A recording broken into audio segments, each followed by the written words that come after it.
A peacock came to a person's house, and that person gave a little opium to the peacock. So at the same time, he was present the next day also. So it means if you are getting something, if you are intoxicated, oh, this is the wisdom, I will bring an end to the suffering. So if you attend the session like a peacock, I will get something more. I'll be intoxicated with that peace and happiness. That will make you a seeker. So you see that in the second chapter of the Gita, we are studying uh, the basic principle of Samkhya Yoga. It is not a style of yoga that we have created. You can create your own style, but they are schools of yoga. But all yoga is one. So we also understood, I think I talked about it, Sankhya. So there is a sutra in, even in the first chapter of Patanjali, which says, uh, Vivek Khyati Viplava Hanupaya. When there is a highest level of discernment, that what Whitney is talking about, when that discernment settles in my intellect, all the sufferings come to an end. Viplava Hanupaya. That is the method of yoga. Remember this. So now see the word khyati, kya. So it's a suffix, sankhya. Sam, sankhya means some. Some means equal, balanced, and khyati means discernment, knowledge, right knowledge.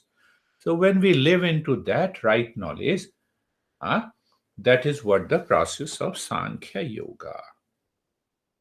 You may say it is one of the highest, or you can say it is the highest. How come it is the highest?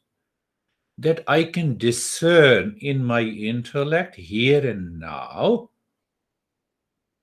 and I can get rid of the suffering.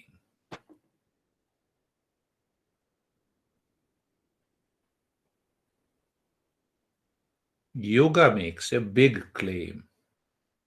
What is that big claim? It brings an end to the suffering, and you awaken to permanent peace and happiness. Then the question comes, why not everyone is seeking yoga?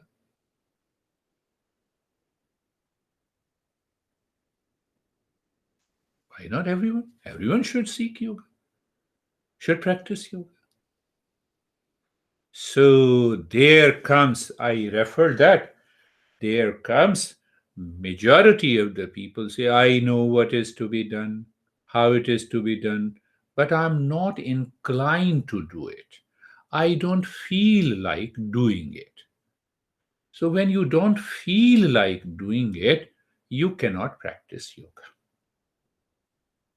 So from where it comes? From the intellect. So even in the midst of suffering, problem, any kind of problem, your intellect is intact. It is seeking a solution. It is seeking a solution. Then only you say, yes, I have a problem. I want a solution. Can you offer me a solution? Can you show me the way how to get rid of it? So once you have that desire in your mind, then the yoga begins, including the Sankhya Yoga. You are ready to think. And the same thing, thoughts, you are ready to think in a right manner. You may be a genius and extremely intelligent and a wealthy in the material world, but you lack this self awareness.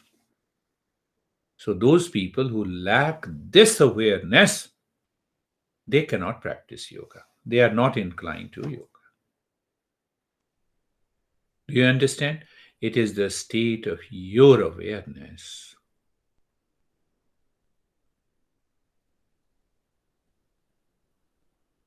That is why not everyone is inclined to yoga to evolve themselves.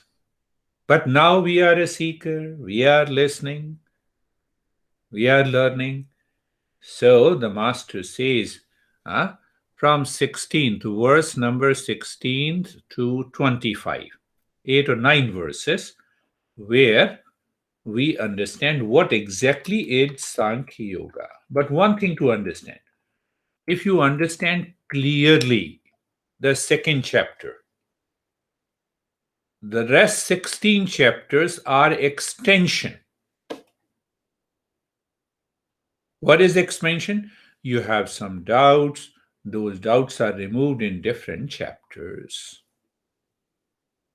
But if you understand clearly, how you understand clearly?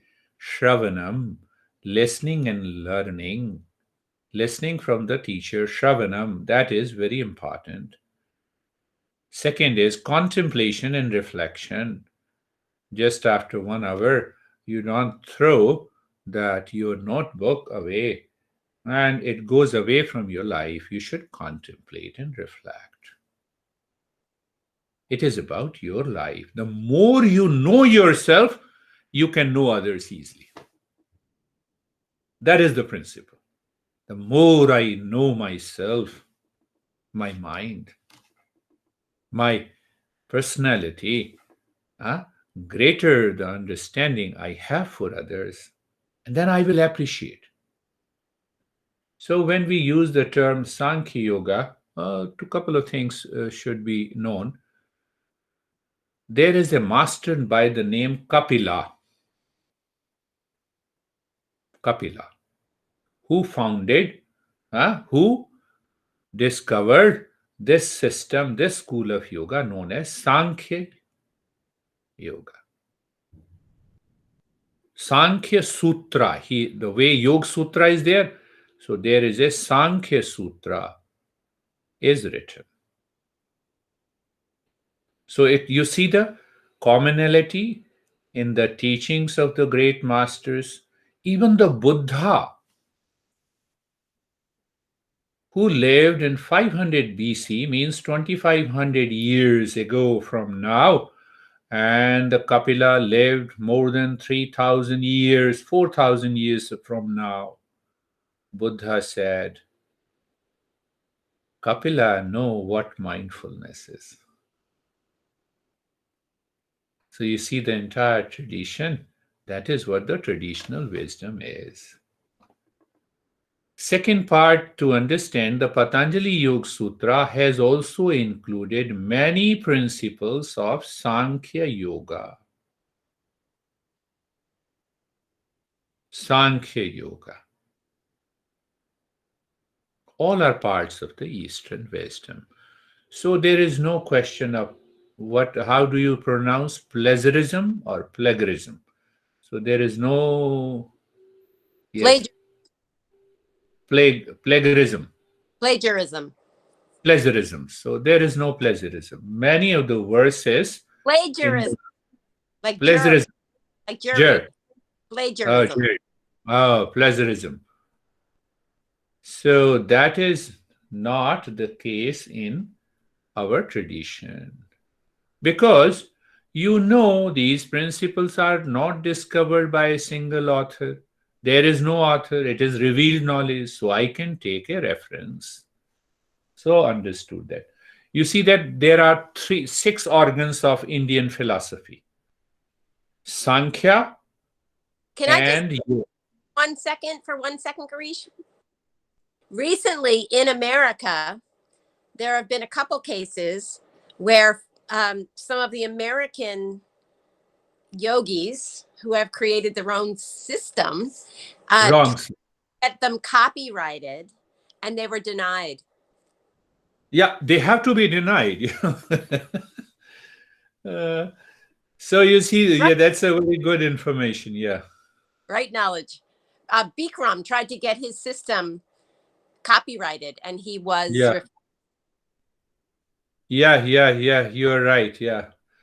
So now coming directly to, so we will talk in later the six organs of Indian philosophy. Sankhya and Yoga Sutra are coupled together. Then there is a two more system, Nyaya and Vaisheshik, and then Mimamsa and Uttar Mimamsa. But ultimately, everyone talks of the same principles. So now come to the understanding of the from verse number 16 to 25. It is understanding the soul of yoga. Soul of yoga. Yes. So first verse number, what is the verse number 16? So understand first I will put it and then we will put verse number 16, chapter 2, what it says. No asatah vidyate bhavah, no abhavah vidyate satah, ubhayo api drashtah, antah tu anayo tattvadarshibhi. Simple translation. First simple translation. That which really is cannot go out of existence. That which exists, that which is existence, that which is truth, that is never changing reality, that will never die. Clear? Na satu vidyate bhavo na bhavo vidyate satah. And just as that which is non existent cannot come into being, the end of this opposition of is and is not has been perceived by the seers of essential truth. So you see the Krishna, the humility of the Krishna. Krishna is the originator of yoga. It is said. But still he has a humility. He says, many masters say this is what is the real truth and the principle. What is the truth? Understand. Have you ever experienced anger, Brandy? Okay, yes. Now you are angry? No. So anger was there, now it is not there. So it means anger is non existent. I should keep in mind. One example. Did you get it? So when you say, Christina, I'm anxious, but now you are not anxious, it means anything that is changing its shape, its form, its color, its attitude is non existence. That is the definition of a non existence. Do you still have a baby body? No, baby body died, replaced by child body. Child body died, replaced by youth. Huh? And that youth body is replaced by this beard body. It is constantly changing. So it is non existence. This is not me. What a beautiful understanding. I should live with that. Nasato vidyate bhavo, na bhavo vidyate satah. And Krishna says with a humility that has been told, has been perceived, has been understood, has been discovered, not by one, by hundreds of masters in our tradition. He is guiding his disciple. So he's saying, he says, don't believe me. It has been told by hundreds of the masters. You see that? See the humility, the beauty of the teaching. So, what is the masses here? Masses here, i- when you live with the intellect 24 by 7, you wake up in the morning, you use your intellect. Your mind says, I have to go to the restroom. You don't land up in the kitchen. That is the uses of intellect. So, I have to use my intellect. Anxiety, it is today is there. Yesterday it was no. Tomorrow it will not be. It is not me. I should put this thought in the intellect to raise my awareness and alertness. What is the meaning? Anxiety, stress, duality, conflict, suffering are not my essential nature. What is my essential nature? Is the existence that cannot be undone. What cannot be undone? My peace, my happiness, my love, my wisdom can never be undone. Look at it. See, that is the message. So why you are suffering? Come on. It's a totally a different way that how you can guide others. That's another part of the learning. So I'm not picking up. We will pick up that slowly. So we should hold on to the real self. We should hold on what is permanent. We should hold on what is existence. Clear?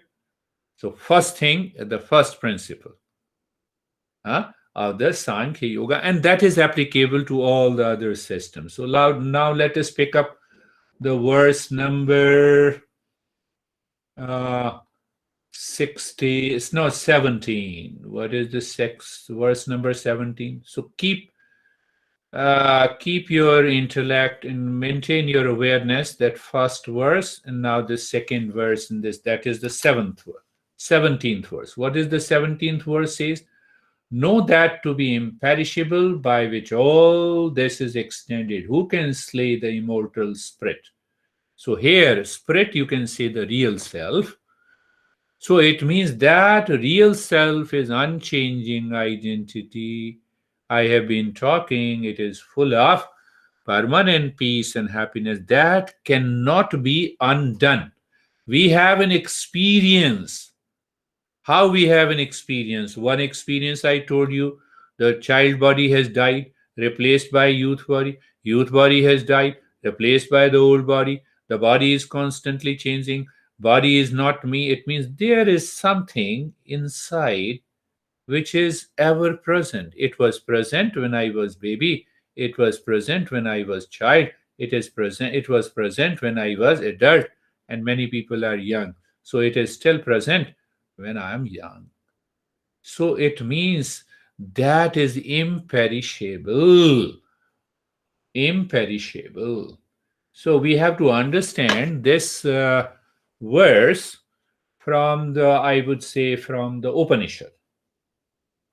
Upanishad, perhaps Brihadaranyaka Upanishad, but understand the three words: Mukhyatma, Gonatma, and Mithyatma. You will find these three words, so that will make you understand this verse clearly. I'm just let me put it. So, Mukhyatma. What is Mukh? So, prefix Mukhya, Atma means self, the chief self, the real self. So, we work, think, and live at three levels. You will not find in the explanations of the modern authors because they cannot link the teachings of the Upanishads with the Gita. Gita is also one group of Upanishads. Summary. So, what it says, real self. What is real self? Real self is all pervading, consciousness, unchanging, all knowing. So, why I suffer? Because of mithyatma. What is mithya? Mithya is false, and atma is self. So, when I live in the false self, when I live as a false self, then I have to suffer, no matter what you do.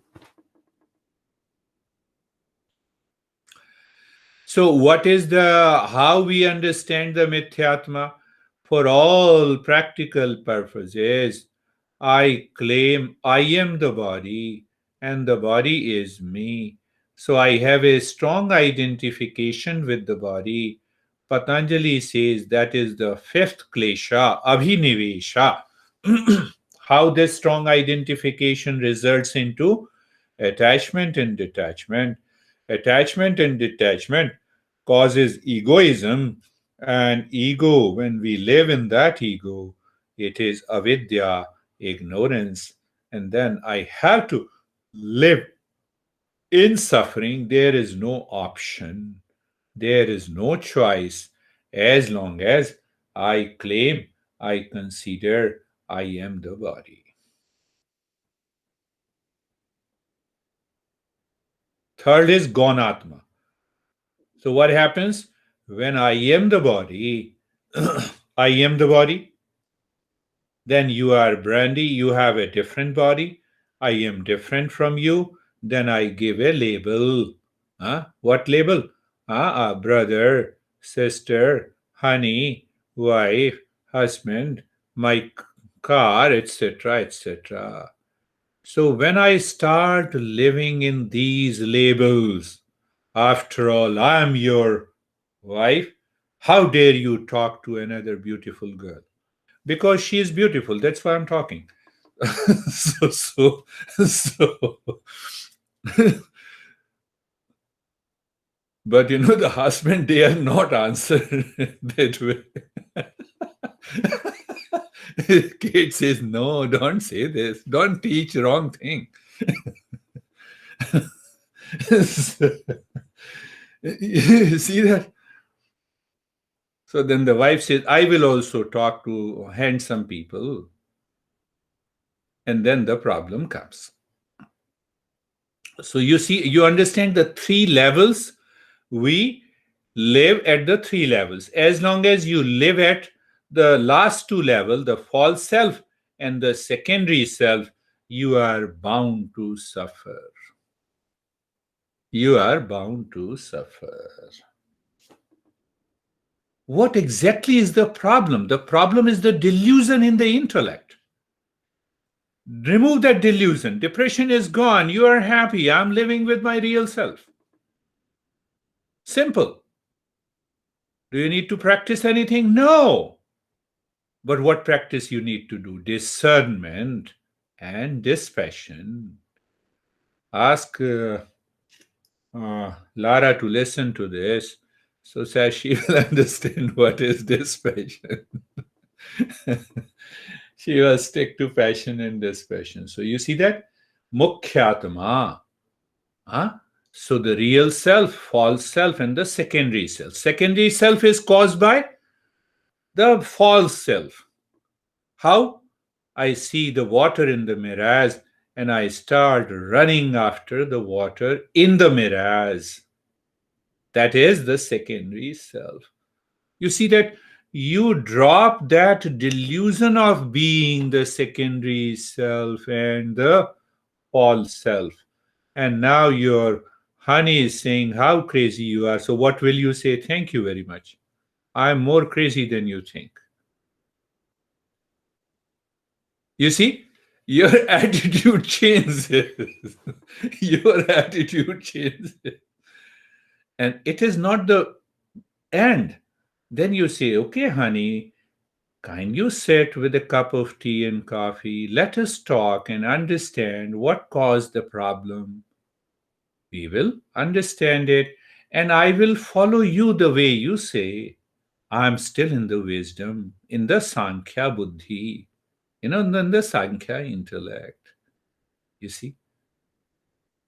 So you have not done meditation. You are already in the state of meditation. You are living with the real self. You will not find in any book.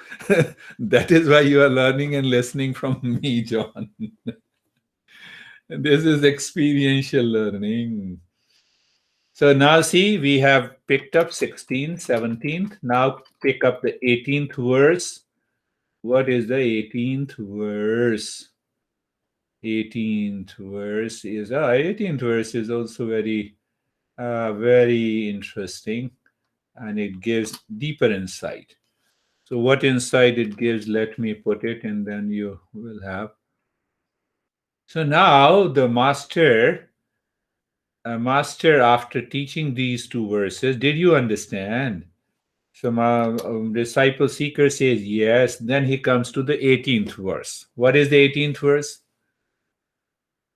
He is stressing again the same principle in a different way. Finite bodies have an end, but that which possess and uses the body is infinite, illimitable, eternal, indestructible. Therefore, fight this anxiety, fight this suffering, get out of it. Ha antavantah ime deha nityasya uktah sharirinah anashina aprameyasya tasmat yuddhasva bharata. What he is saying. You see, pay attention. Now he is explaining the nature of the real self. What is the nature of the real self? It is infinite. In Upanishad, we say, what is real self? Real self is Satyam Jnanam Anantam Brahma. That real self is the truth, infinity, and full of joy. I am the body. Body has a pain. I am suffering. I am the real self. Body has a pain. I have a discernment and dispassion, John. So pain is there, but the suffering is not there. So let me take care of the pain in a best possible manner. Let me use the knowledge of the medical science. Why to worry? Take care of the pain, but there is no suffering. Did you understand? There are two things. There is a pain, there is a suffering. Suffering lives in the mind. So, what this master is saying, master is explaining, know the nature of the real self. First nature is infinite. Second nature, unlimited. Third, eternal. Fourth, indestructible. It cannot be destroyed. It cannot be destroyed. Do you die in deep sleep? You don't know where you are, on which bed you are. Do you know yourself in deep sleep? No. So if you don't know, it means you cannot be the body and the mind. The body and the mind more or less are absent in the sleep. But the sleep is not the death. Why it is not the death? Because you are present there. You do not know, but you are present. That's why you wake up. The dead body cannot wake up. Are you understanding? Are you getting it? That is the masses. So, what is the masses master is giving? Leave this. What is the vision of your life? Do you want to follow the right knowledge, reality, or you want to follow the false knowledge? What is the meaning of the following the right knowledge? Always living in blame, complaint, reaction. You blame, complain the society, your honey, everyone in the world. Either you live into that state or you live in peace and happiness with your real self. Choice is yours from here and now. What is the vision of your life? Do you want to move from the delusion to dispassion, or delusion to division, to conflict, to problems? So, what is the message? Another message comes from Adhyatma Upanishad. That's a beauty in the very beginning. The master says, understand what is the real self. It is everywhere. Is it in the water? Yes, it is in the water, but not the water. It is in the body, but not the body. It is in the mind, but not the mind. It is in the thought, but not the thought. Oh, it is present in the thought also, but not the thought. So, what is the way? Stop, blame, complain, and reaction. It's an Adhyatma Upanishad. Adhyatma Upanishad, Adhyatma, Adhyatma, Adhyatma. Adhyatma Upanishad. So it has a long, it's a long verse, one mantra with a long verse in Adhyatma Upanishad. So it goes on explaining. It is in the earth, but not the earth. It is in the water, but not the water. It is in the fire, but not the fire. It is not. It is in the air, but not the air. It is in the space, but not the space. So wave, water is present in the wave, but it is not the wave. See that? Same example. So it is in the body, but not the body. It is in the mind, but not the mind. That is the real self. That is the unchanging. That it can never be destroyed.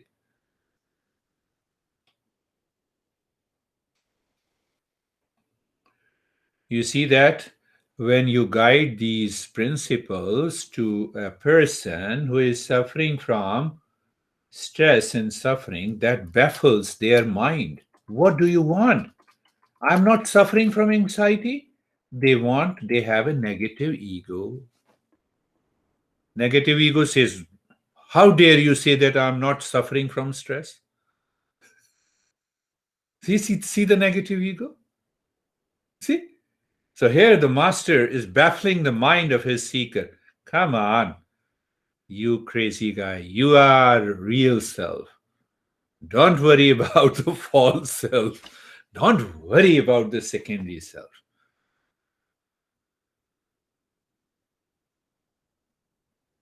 The stress and the suffering do not touch you. You are not what you are thinking. You are not what you are experiencing. See yourself. Put yourself into the right situation. How to put that? I have to hammer my intellect to destroy the delusion. This is what Krishna is saying. Hammer your mind again and again.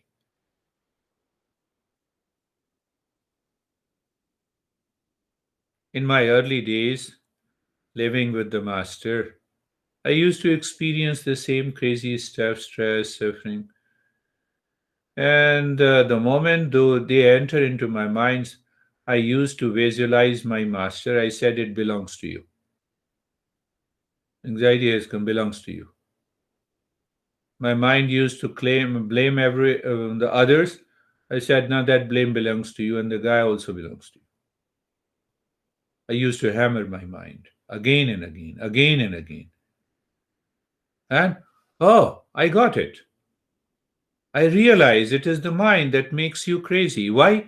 Because the mind is living in the false self and in the secondary self. As long as when it lives in the secondary self, it will cause you the problem. So hammer the intellect. That is what the Sankhya Yoga is. Sankhya Yoga does not say you need to practice, you need to understand. Sharpen the intellect, raise your awareness, live into that higher awareness.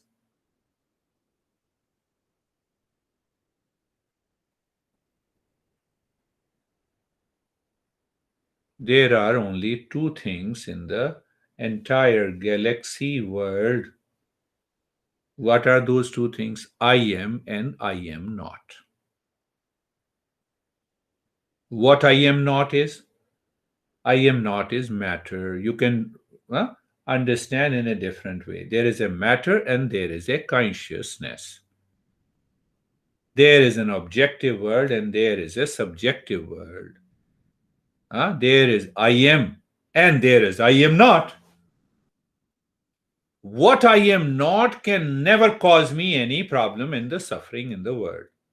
As long as I am settled in my real self. The moment I am settled in the false self and the secondary self, then I am bound to suffer. See that? See the beauty of this verse. If you go deeper and deeper. Uh, what are the references? I am and I am not. So, intellect can only discern what I am and what I am not.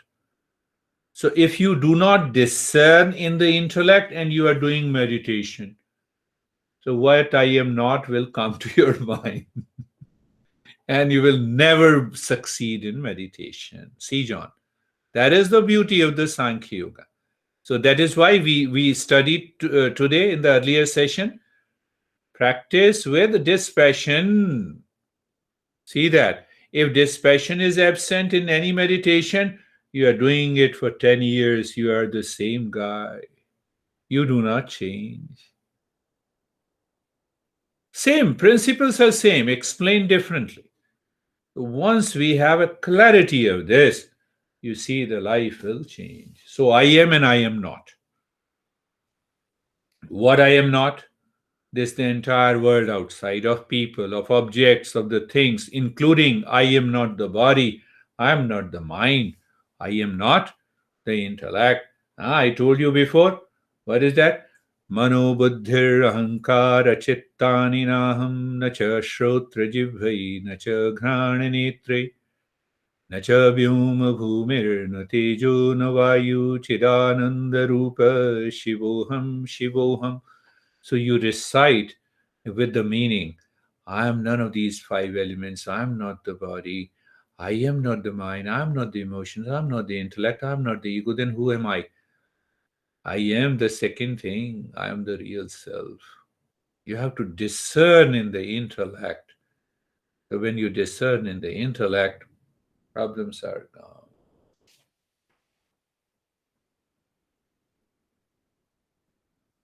Well, so we are learning Sankhya Yoga. Let us see another sutra, verse number, not sutra, the verse number 19.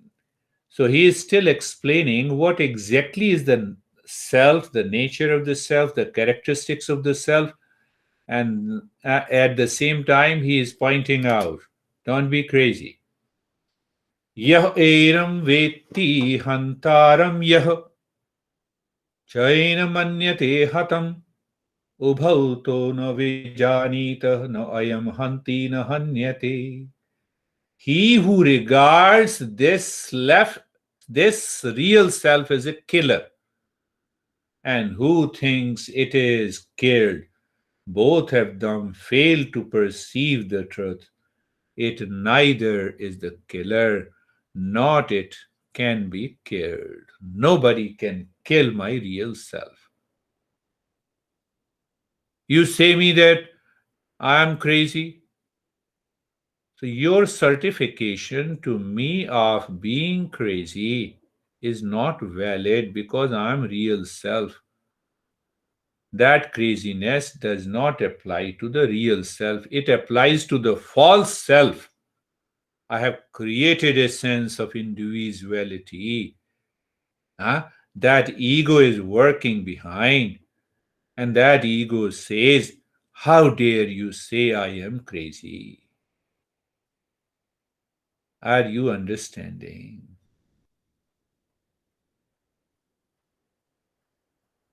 So, from today, anyone says you are crazy, thank you very much. You are good. But internally, you say to your mind, this your certification to me doesn't stand anywhere because I'm the real self. All yoga teachers are normally crazy, the real yoga teachers. The false yoga teachers make others crazy. They have a right. That's a difference. So you have to differentiate. See the beauty. Enjoy. Now see another point here. Which Upanishad? But yes, let me explain that. As long as we are the doer and the enjoyer, we feel that we can make others crazy and others can make us crazy. So, what is the meaning of enjoyer and doer? That's a beautiful principle. So, enjoyer. First, the mind has a desire to enjoy, then only I become a doer.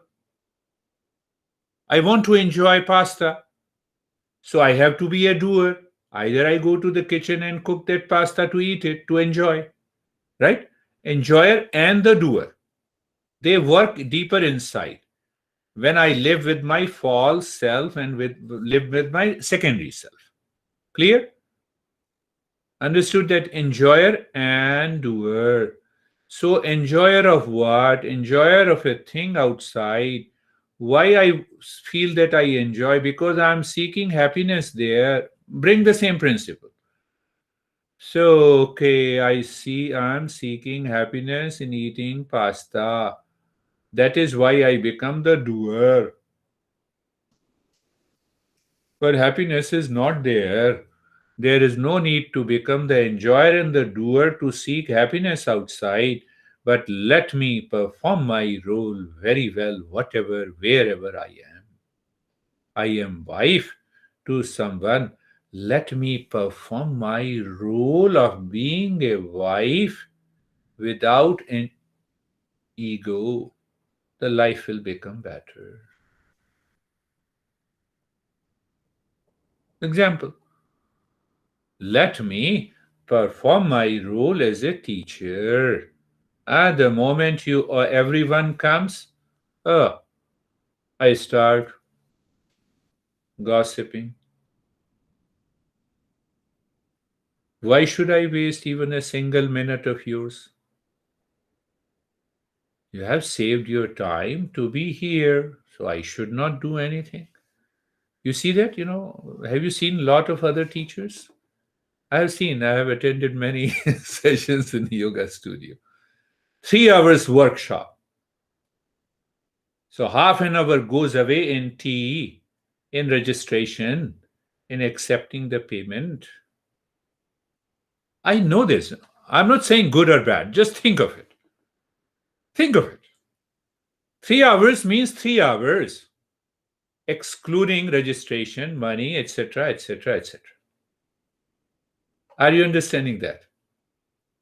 So it means I'm mindful of performing my role as a teacher.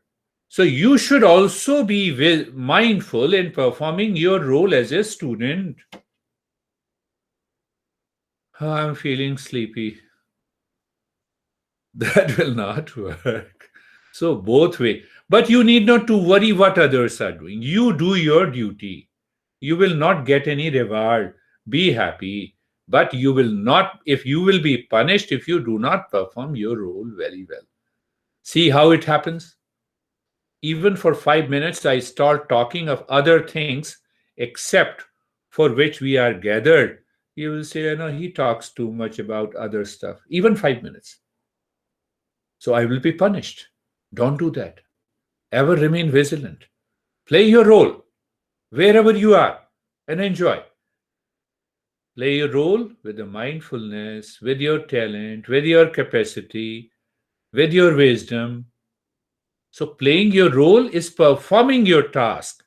Focus on the task. Do not focus on your ego. Do not focus on the result. That's another principle. That is also hinted. Nitya and the Namitya karma. I must do my duty. I ought to do it. This is my duty as a teacher to guide you the best possible way. Finished. Whether you are listening or you are not listening. What should I? That depends on your mind, not on me. So, as a student, your mind should not focus on my beard. It should focus on the knowledge. Now, that will change you. You see, that is the key. Now, see that you are doing your job. I was just listening that I'm a social worker, social. So, focus on the work. That's all. Forget about the result and the ego. You will see you are following Sankhya Yoga.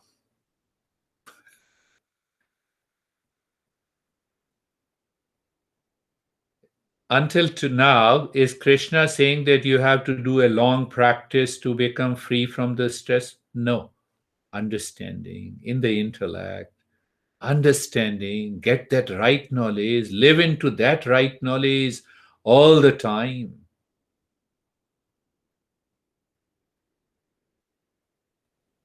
Sankhya Yoga. Sankhya Yoga. So let us see another verse, number 20. And verse number. So he again, he explains the same principles in a different variety of ways. Why? To have a clarity and conviction in the intellect. Why to have a clarity and conviction? To remove the doubt. Why to remove the doubt? So that I should not have any stress and suffering. न जायते भ्रियते म्रियते वा कदाचिन् आह नायं भूत्वा भविता वा न भूयः अजो नित्यः शाश्वतोऽयं पुराणो न हन्यते हन्यमाने शरीरे. There was a great master long back, I think I would say 1500 years ago. Great master who lived.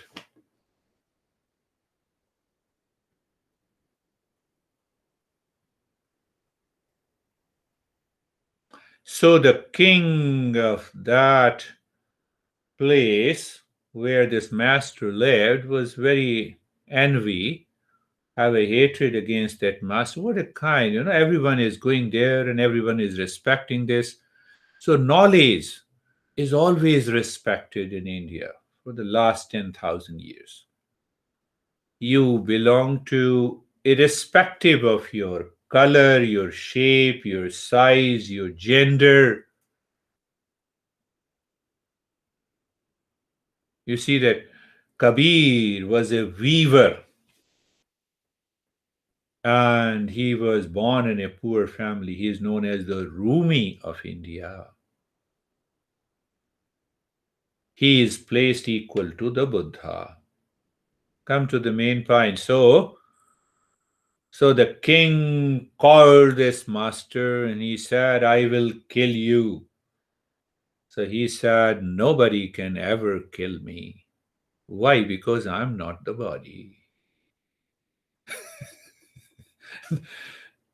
It is a real story. I'm not the body.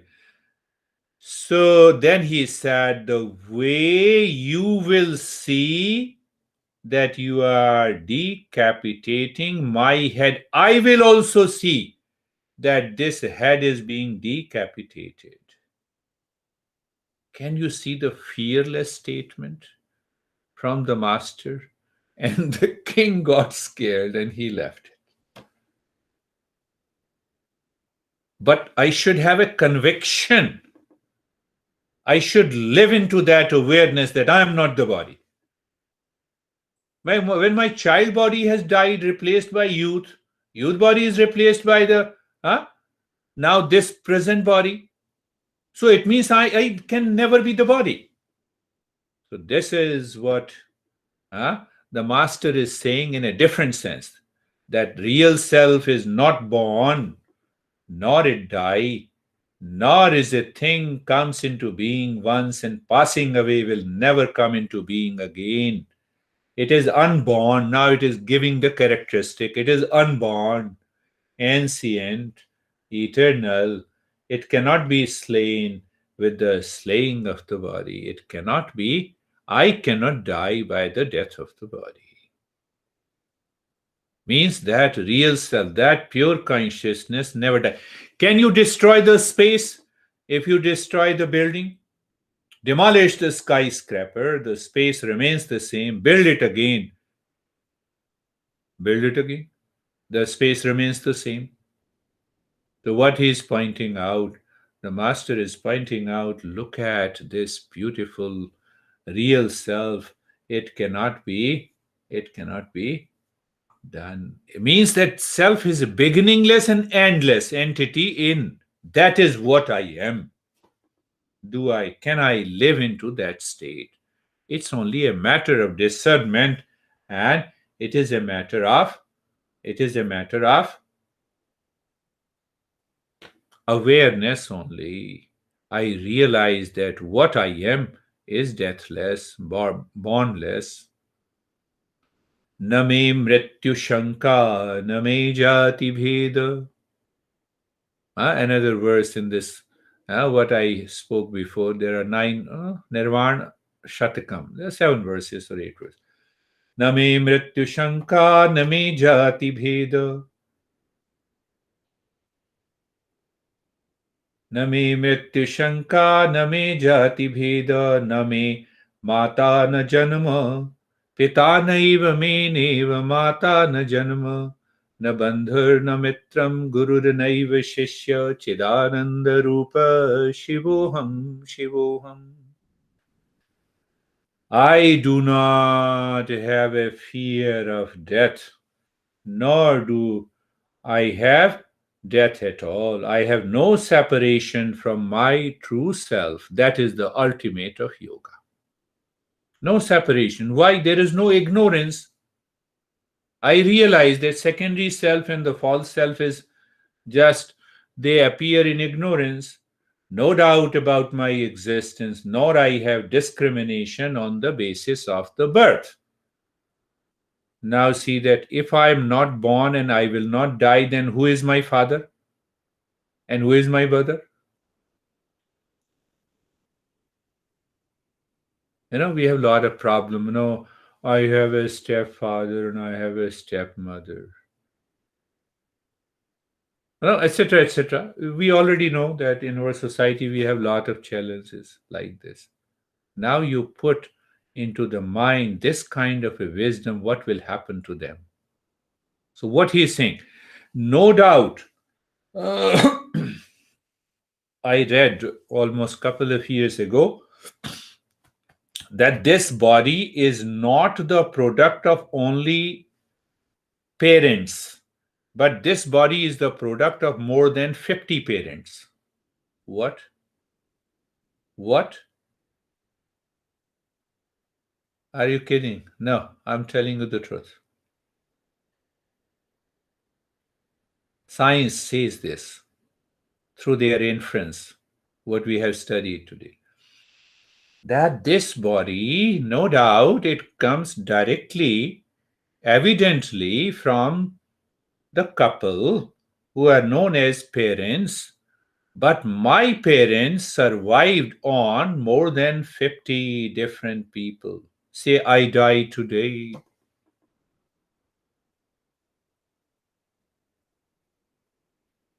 No grief. Then I go into the cemetery, my permanent home. So my body is fragmented and there is a phosphorus and nitrogen cycle, an oxygen cycle, right? Because of that, my bones and my body is in the earth. From there, the plants grows and vegetable grows that you love and like. You eat it. So I have some part in your body also. How many people? So not only my parents, but many parents are responsible for my physical body. Did you understand that part? Understand, have a larger picture. Don't remain selfish. So that is in that context, you see that he says, I have no father, no mother, nor did I have a birth. I have no relative, no friend, not a guru, not even I am a student. I am indeed my real self, full of peace and happiness. Chidananda Rupa Shivoham Shivoham. I'm not teaching you a rocket science. I'm not teaching you based on a blind belief. It is full of facts. This is what the Gita is saying. Now the science is saying that, every guy has 50 parents. We have said it thousands of years back. We have a clarity, we have a right knowledge. We understand that. So he says, don't worry about it. So why to worry whether? Don't talk about stepfather and stepmother.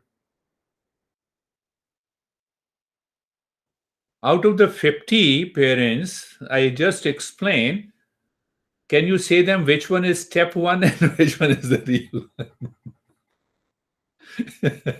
Which one is the real one? How can you figure out? How can you figure out? Okay, my head belongs to the stepfather, and here it belongs to the stepmother.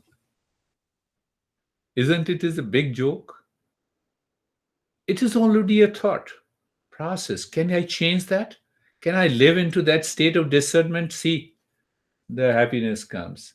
Let us see another verse that also makes you clear. So, all the explanations are based on these 10, 15 verses. And once you see, oh, how they are based, even Yoga Sutra, yes.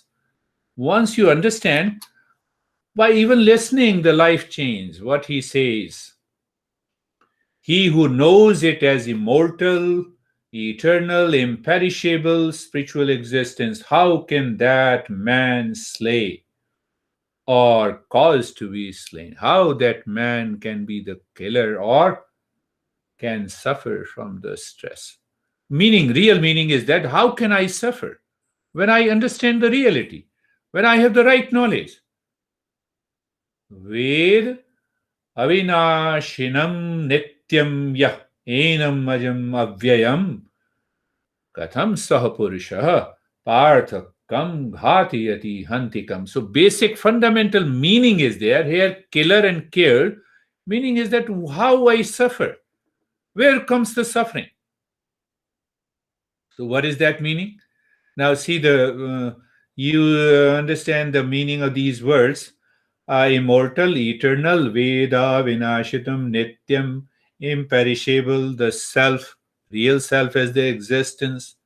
What Patanjali says, real self. Tadadrashtu Swarupe Avasthanam, empty the mind of its content. Sankhya says simply know the reality by listening and learning, by contemplation and reflection. You will reach to there, that point where you see there is neither a birth nor a death, and you are happy.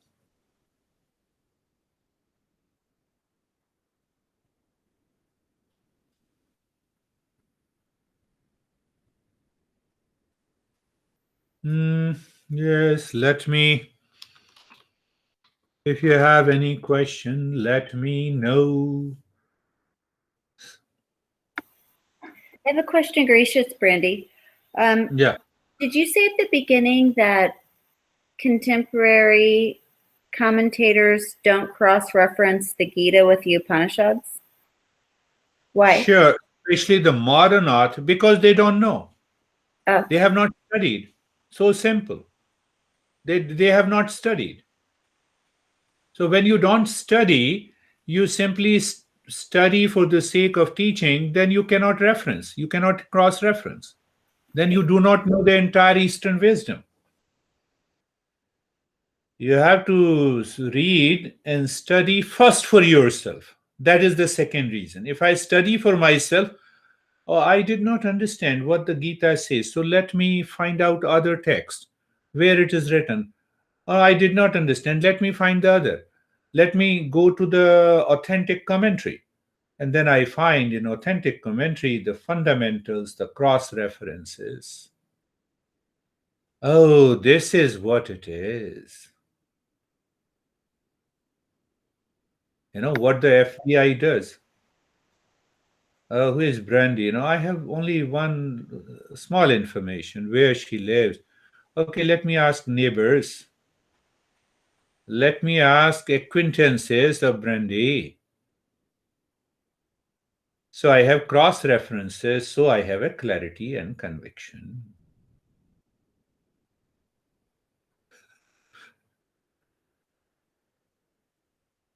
No, I just told FBI in this context.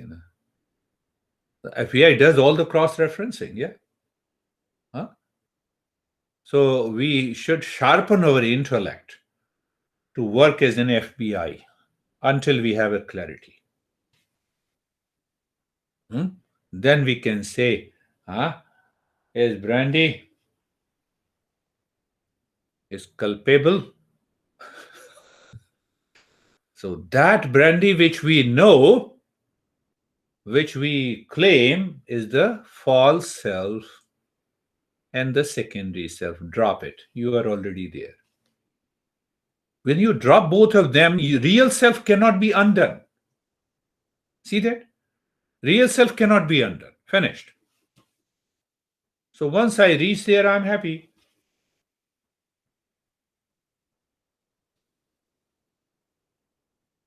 So we are going slowly, understanding this second chapter, and then it becomes easy for